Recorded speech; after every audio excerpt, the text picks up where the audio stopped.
Banjir juga merendam permukiman warga di Jalan Muhajar, Kebonjeruk, Jakarta Barat pada Senin malam. Hujan deras yang mengguyur sejak Senin petang ini membuat permukiman warga terendam banjir. Banjir dengan ketinggian 1 hingga 2 meter berasal dari luapan kali penghubung Pesanggerahan. Banjir membuat 140 kepala keluarga terdampak, namun warga masih memilih untuk bertahan di rumah masing-masing.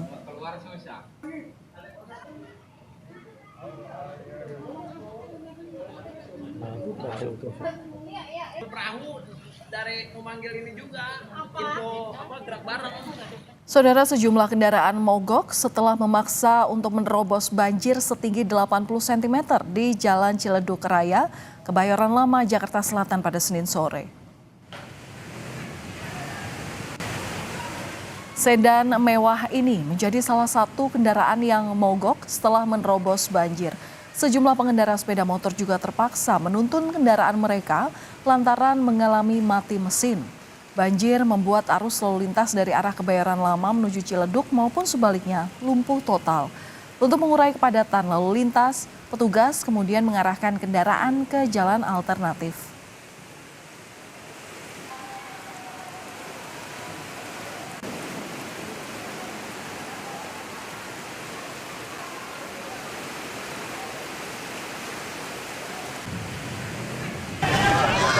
Artinya air ini tergenang lumayan tinggi karena memang saluran air belum baik. Maksimal